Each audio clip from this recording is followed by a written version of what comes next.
Capítulo 17. Thomas Alva Edison. A medida que avanzó la revolución industrial durante el siglo XIX, las casas y las ciudades del mundo occidental crecieron y se hicieron más prósperas. Pero durante las horas de oscuridad se necesitaba una luz mejor. Todo el alumbrado era de gas, y la llama inquieta que se obtenía por este sistema no proporcionaba luz suficiente. La llama abierta aumentaba además el peligro de fuego, y un escape de gas podía ser fatal. Otra fuente de energía era la electricidad, y nadie ignoraba que los cables eléctricos se calentaban al pasar la corriente. ¿No podría calentarse un hilo hasta la incandescencia y utilizarlo para alumbrar? Durante los 75 primeros años del siglo XIX hubo muchos inventores que intentaron utilizar la electricidad para producir luz. Unos 30 inventores o aprendices de inventores llegaron, lo intentaron y fracasaron. La teoría era clara y elemental, pero parecía imposible superar las dificultades prácticas. Thomas Alva Edison, que a la sazón contaba 31 años, anunció en 1878 que iba a abordar el problema. Inmediatamente se propagó la noticia por todo el mundo. La fe que la gente tenía depositada en su capacidad era tan absoluta, que las acciones del gas de alumbrado bajaron en las bolsas de Nueva York y Londres. Y es que Edison acababa de hacer hablar a una máquina. Sus prodigios habían convencido a la gente de que podía inventar cualquier cosa. Thomas Edison nació en Milán, Ohio, el 11 de febrero de 1847. De pequeño no mostró ningún signo de genialidad, todo lo contrario. Su curiosa manera de formular preguntas pasaba por una rareza entre los vecinos. Y su maestro de escuela le llamó en cierta ocasión cabeza de chorlito. La madre de Edison, que también había sido maestra, montó en cólera y sacó inmediatamente al joven Tom de la escuela. Tom Edison halló su verdadera escuela en los libros y en sus manos. Leía cuanto caía bajo su vista, fuese cual fuera el tema, y la naturaleza insólita de su mente empezó ya a despuntar. Retenía casi todo lo que leía, y poco a poco aprendió a leer a la misma velocidad con que pasaba las páginas. Al mismo tiempo que empezó a frecuentar los libros de ciencias, comenzó también a experimentar. Para desesperación de su madre, montó un laboratorio de química en su casa, pero los productos y los materiales eran caros y no tardó en convencerse de que tenía que ganarse los cuartos por su cuenta. En primer lugar, intentó cultivar hortalizas para vender. Más tarde, a los 14 años, obtuvo un empleo de vendedor de periódicos en el tren que iba de Port Huron a Detroit. El tiempo de parada en Detroit lo pasaba en la biblioteca, pero como los ingresos no le llegaban, compró una imprentilla de segunda mano y empezó a publicar un semanario. Muy pronto llegó a vender 400 ejemplares de cada número entre los pasajeros del tren. Con el dinero que ganó instaló un laboratorio de química en el furgón de equipajes, donde podía experimentar a sus anchas. Pero las cosas se torcieron, porque un día, al pasar por un tramo algo irregular, se volcó un matraz lleno de fósforo y provocó un incendio. Aunque se logró apagar el fuego, el conductor, enfurecido, cogió a Edison por las orejas y le puso, junto con el laboratorio, fuera del tren. Allí acabó la aventura. Edison sufrió por aquella época otro golpe de mala suerte. En cierta ocasión intentó coger un tren en marcha, pero se quedó colgado del estribo, con peligro de caerse y matarse. Uno de los empleados del tren le agarró por las orejas y le subió. Edison salvó la vida, pero a costa del delicado mecanismo del oído interno, quedando parcialmente sordo para siempre. En 1862 comenzó otra fase de su vida. Un buen día el joven Tom, que tenía entonces 15 años, viendo que un vagón de mercancías se abalanzaba sobre un niño que jugaba entre las vías, corrió como una centella hacia el infortunado y le puso fuera de peligro. El padre, lógicamente agradecido, no tenía dinero con que premiar a Tom, así que se ofreció para enseñarle telegrafía. Para Edison aquello valía más que cualquier fortuna.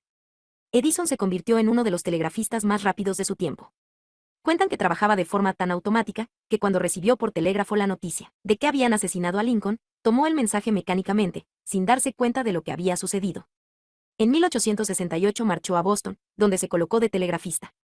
Los demás empleados de la oficina quisieron pasar un buen rato a costa del joven provinciano y le pusieron a tomar los mensajes enviados por el teclista más rápido de Nueva York.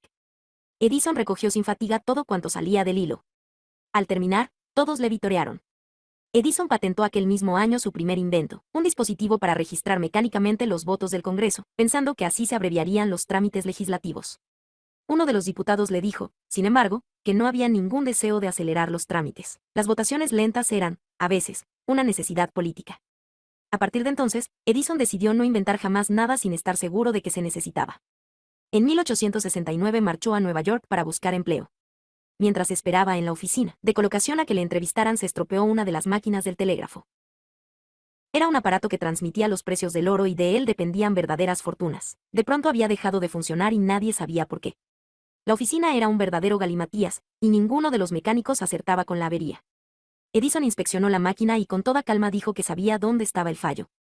Pues venga, arréglala, le gritó el jefe, fuera de sí. Edison lo hizo en cuestión de minutos y consiguió un empleo mejor pagado que ninguno de los que había tenido hasta entonces. Pero no duró mucho tiempo, porque al cabo de pocos meses decidió convertirse en inventor profesional. Para ello comenzó por un indicador de cotizaciones eléctrico y automático que había diseñado durante su estancia en Wall Street. El aparato servía para tener informados a los agentes de bolsa de los precios de las acciones. Edison fue a ofrecer el invento al presidente de una gran empresa de Wall Street, pero dudaba entre pedir $3.000 o arriesgarse a subir hasta $5.000. Cuando llegó el momento, perdió los nervios y dijo, hágame usted una oferta. El hombre de Wall Street respondió, ¿qué le parecen $40.000? A sus 23 años, Edison estaba metido de hocicos en los negocios. Durante los 6 años siguientes trabajó en Newark, New Jersey, inventando, trabajando 20 horas al día, durmiendo a salto de mata y formando un grupo competente de ayudantes. Y, no se sabe cómo, encontró también tiempo para casarse. El dinero le llegaba a espuertas, pero para Edison el dinero era solo algo para invertir en nuevos experimentos. En 1876 montó un laboratorio en Menlo Park, New Jersey, destinado a ser una fábrica de inventos. Su idea era sacar un nuevo invento cada 10 días. El mago de Menlo Park, así se le llamaba, patentó antes de su muerte más de 1000, proeza que ningún inventor ha igualado ni de lejos. Desde Menlo Park, Edison mejoró el teléfono y lo transformó en un instrumento práctico.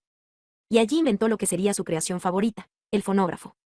Recubrió un cilindro con una lámina de zinc, colocó encima una aguja flotante y conectó un receptor para transportar las ondas sonoras a la aguja y desde la aguja. Finalmente, anunció que la máquina hablaría. Aquello movió a risa a sus colaboradores, incluido el mecánico que había construido la máquina según las especificaciones de Edison. Pero fue este quien rió el último. Mientras el cilindro recubierto de zinc giraba bajo la aguja, Edison pronunció unas palabras en el receptor. Luego colocó la aguja al comienzo del cilindro y salieron las palabras que había pronunciado. Mary had a little lamb. Its fleece was white as snow. Mary tenía un corderito, de lana tan blanca como la nieve. Gott im Himmel, exclamó el mecánico que había construido la máquina. Una máquina que hablaba. El mundo entero quedó asombrado. No había duda de que Edison era un mago, así que cuando a continuación anunció que inventaría la luz eléctrica, todos le creyeron. Pero esta vez Edison había subestimado las dificultades. Durante un tiempo pareció que iba a fracasar, pues le costó un año y $50.000 comprobar que los hilos de platino no servían. Tras cientos de experimentos halló lo que buscaba, un hilo que se pusiera incandescente sin fundirse ni romperse. Y para eso ni siquiera hacía falta un metal. Bastaba un hilo de algodón carbonizado, un frágil filamento de carbono. El 21 de octubre de 1879 montó Edison uno de esos filamentos en una bombilla, que lució ininterrumpidamente durante 40 horas. Había nacido la luz eléctrica. El día de Nochevieja de ese año se iluminó eléctricamente la calle principal de Menlo Park, como demostración pública. Periodistas de todo el mundo acudieron a cubrir el acontecimiento y a maravillarse ante el más grande inventor de la historia. Aquel fue el auge de la vida de Edison. Nunca volvió a alcanzar cotas parecidas, aunque siguió trabajando durante más de medio siglo. Aún así patentó inventos cruciales que allanaron el camino del cinematógrafo y de toda la industria de la electrónica. Hasta su muerte a los 84 años, ocurrida el 18 de octubre de 1931, el taller de Edison fue un caudal inagotable de inventos. Quizá no sea preciso decir que Edison no fue un científico, tan solo descubrió un nuevo fenómeno, el efecto Edison, que patentó en 1883.